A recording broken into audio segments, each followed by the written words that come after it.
दोस्तों, उम्मीद है आप लोग सब खैरियत से होंगे। आज हम लोग इकोनॉमिक्स का क्लास 9 का फेल्ड पंजाब बोर्ड का लेक्चर नंबर 22 यानी लेक्चर नंबर 22 करने जा रहे हैं। और जो हमारा आज का टॉपिक या अनवान होगा वो होगा सेविंग्स यानी कि बचत।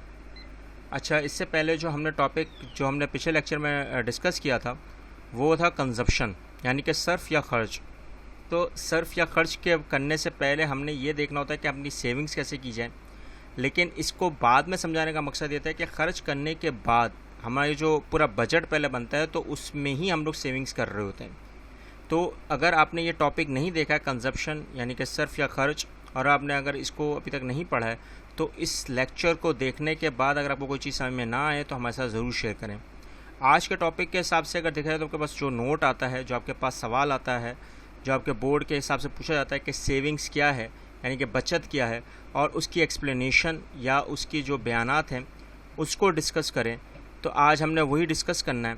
अगर आप नोट करें तो सेविंग्स जो होती है, बचत जो होती है, वो अगर देखा जाए तो डिटरमाइन करती है यानी कि पूरा तयन करती है आपकी आमदनी के ऊपर और आपके मुल्क के अंदर जितना भी एम्प्लॉयमेंट रेट है, जितने भी रोज़गार है, उसी के हिसाब से जितनी टोटल सेविंग्स हो रही हैं यानी कि बचत हो रही है किसी भी कंट्री को, और उस कंट्री के अंदर यानी कि उस मुल्क के अंदर जो उसी बचत के लिहाज से प्रोस्पेरिटी या खुशहाली आ रही है, जितना आप उस चीज़ों को कंज्यूम करते हैं, जितना आपकी एक खपत है, उसी के हिसाब से आपकी सेविंग्स बचती हैं।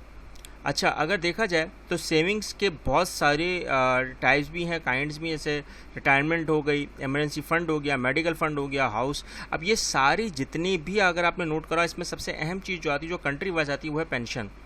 अगर नोट करा हो कि ये वो चीज़ें होती हैं जो सेविंग्स के हिसाब से लोगों के जितने भी जो उनके अपने खर्चे होते हैं वो निकालने के हिसाब से पहले सेविंग्स का दारोमदार शुरू होता है। अब इसमें प्रोविडेंट फंड भी आता है क्योंकि आपकी इनकम के हिसाब से वो सेविंग्स हो रही होती हैं। आपकी जितनी इनकम होती है उसी के हिसाब से मुल्क ने अपना तयन करके रखा हुआ था, निसाब करके रखा हुआ था किसके हिसाब से, सेविंग्स का। अगर आपने नोट कराओ कि इसके मायने अलग हैं। अच्छा, इसके मायने जो हैं अगर आपने इसको समझना हो आसान लफ्ज़ों में, तो जितना भी सर्फ हम कर रहे हैं, कंज्यूम कर रहे हैं किसी भी चीज़ को रिडक्शन के हिसाब से, क्योंकि हमारे रिसोर्स बड़े लिमिटेड हैं बेटा, तो उसी के हिसाब से हमने अपनी इन्वेस्टमेंट्स को भी देखना पड़ता है। अब ये एक नया वर्ड है जो हम आगे चल कर डिस्कस करेंगे, लेकिन आपने अगर नोट करो कि इन्वेस्टमेंट भी प्राइवेटाइजेशन को कहते हैं कि अपनी चीज़ों को जितना हम उसके ऊपर पैसा लगाते हैं दूसरे का, और उसी के हिसाब से हमारे पास जो सेविंग्स बचती हैं उस पैसे के आने के बाद फिर हम वही घुमा फिरा कर किसके ऊपर लगाते हैं, कंज्यूमर गुड्स के ऊपर। ठीक है, अब कंज्यूमर गुड्स के ऊपर रखती है तो फिर प्रोडक्शन जो होती है, जो उससे पैदावार होती है चीज़ें, और उसको फिर हम जो इस्तेमाल करते हैं, फिर जाकर वो क्या बनती है, रियल कैपिटल। अब रियल कैपिटल क्या है, वो कंट्री का पैसा है, वो एक मुल्क का पैसा है जो एक सही तरीके से जनरेट हुआ है। अब उस जनरेशन के हिसाब से हम लोग फिर सेविंग्स करते हैं। अब देखो, यही वो वजह है कि 3 वर्ड्स आए, एक आया कंजप्शन, एक आया इन्वेस्टमेंट, और एक आया क्या, सेविंग्स। अब उस सेविंग्स के हिसाब से हमारी क्या आती है, प्रोडक्शन और रियल कैपिटल। क्योंकि जब तक के कंज्यूमर डिमांड नहीं करेगा उस चीज़ की, जिस चीज़ की को रिक्वायरमेंट है, तो प्रोडक्शन में नहीं जाएगी, और जब प्रोडक्शन में नहीं जाएगी तो लोग उसको ख़रीदेंगे नहीं, और जब ख़रीदेंगे नहीं तो फिर हमारी हुकूमत या हमारे मुल्क के हिसाब से वो पैसा जनरेट नहीं होगा। अब ये वो चीज़ें आती हैं जिसके हिसाब से हमने देखना पड़ता है। अच्छा, सेविंग्स के अपने हेड्स हैं और कुछ एम्स हैं। अच्छा, सेविंग्स के अगर हेड्स देखे जाएँ तो वो 2 हैं। जो सेविंग्स जो की जाती है वो इंडिविजुअली की जाती है, जो पर्सनल रीजंस होते हैं, ठीक है, इनफरादी तौर पे की जाती है बेटा, और एक कंपनीज के हिसाब से की जाती है जो वो री इन्वेस्टमेंट करती है, इन्वेस्ट करती है अपने बिजनेस को बढ़ाने के लिए। ठीक है ना। अब वो बढ़ाने के हिसाब से जितनी वो सेविंग्स कर रही है तो अब इसका एम भी बन जाता है, चाहे वो एक इंडिविजुअल और एक कंपनी के हिसाब से। वो क्या कि वो देखते हैं कि वो प्रिडिक्ट करते हैं, एक्सपेक्ट करते हैं कि हमारे कितने एक्सपेंसेस आगे मज़ीद बढ़ने वाले हैं, कितने खर्चे बढ़ सकते हैं, वो चेक करते हैं। फिर हम वो चेक करते हैं जो हमें नहीं दिखता, जो हमारे हिडन खर्चे होते हैं, जो हम छुप के कर रहे होते हैं। मींस कि हम लेने कुछ जा रहे हैं, लेकर कुछ आ गए। हम लोग सोचा हुआ था कि हमने 1000 रुपये में से 800 रुपये खर्च करने, 200 रुपये हमने क्या करने, बचा लेने। अब इसी के हिसाब से वो 1000 रुपये की जगह 1100 रुपये खर्च हो गए। हमने सोचा कुछ, हो गया कुछ। तो ये भी एक चीज़ होती है, ये भी सेविंग्स का एक सबसे एम होता है कि हमने देखना पड़ता है कि हम क्या सोच के क्या प्लानिंग करके जा रहे हैं। फिर तीसरी जो सबसे अहम बात होती है कि सेविंग जो होती है वो सिर्फ मनी रिजर्व नहीं होती है, वो हर चीज़ जो आपकी गुड जो आप खरीद रहे हो वो भी आपकी सेविंग्स ही बनती हैं। अब जैसे मिसाल के तौर पर अगर आपके पास एक मिसाल दे रहा हूँ मैं आपको कि लैपटॉप आपने अगर लिया है, ठीक है ना, एक लैपटॉप आपने लिया, वो आपका 30,000 रुपये का पड़ा और आपके हिसाब से वो कोर i7 है 7th जनरेशन।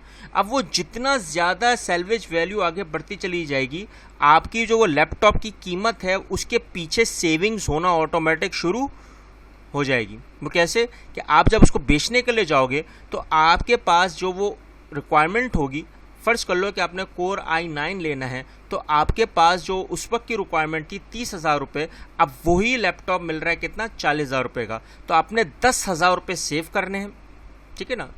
20 से 25,000 रुपये आपके कंज्यूम हो जाएंगे। अब वो कंज्यूम होंगे तो उसके ऊपर जो खर्चा आएगा वो आपका एक्सपेंसेस होगा। आ रही बात समझ में?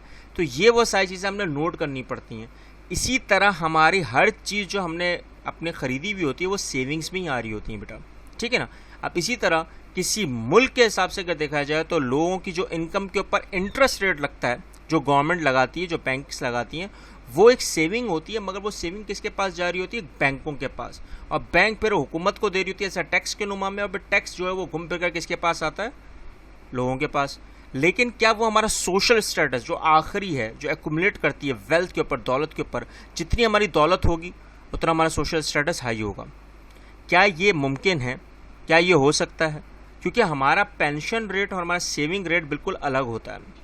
ये एक सही कहते हैं, क्योंकि गवर्नमेंट ऑफिसर्स जितने होते हैं बेटा, वो पेंशन अलग ले रहे होते हैं, सेविंग्स अलग कर रहे होते हैं। तो क्या ये अनफोरसीन एक्सपेंसेस में नहीं चला जाता?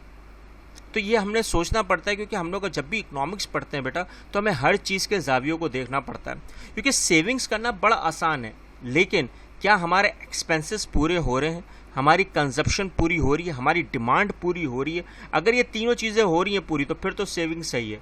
लेकिन अगर सेविंग्स को अगर हम लोग फजूल खर्ची में ले जाएं तो फिर वो सेविंग्स नहीं होती, ठीक है। फजूल खर्ची एक अलग चीज़ है, एक्सपेंसेस, एक्स्ट्रा एक्सपेंसेस अलग होते हैं, ठीक है। तो ये वो चीज़ें होती हैं जो हमने समझनी पड़ती है कि बचत एक अच्छी चीज़ है, लेकिन ज़्यादा बचत करना भी मुल्क के लिए नुकसानदेह, क्योंकि फिर पैसा रुक जाता है, एक जगह ठहर जाता है, फिर आपका इन्फ्लेशन रेट बढ़ जाता है, अफरात ज़र बढ़ जाता है। तो ये भी हमने देखना पड़ता है। अगर कोई चीज़ समझ में नहीं आई हो तो हमारे साथ शेयर करें, कमेंट करें, और आपको कोई चीज़ बहुत जल्दी समझ में आ गई तो तब भी शेयर करें, कमेंट करें। उन बच्चों, उन लोगों तक ये इल्म पहुँचाएं जिनको उनकी ज़रूरत है। मिलते हैं नेक्स्ट लेक्चर में। अल्लाह हाफ़िज़।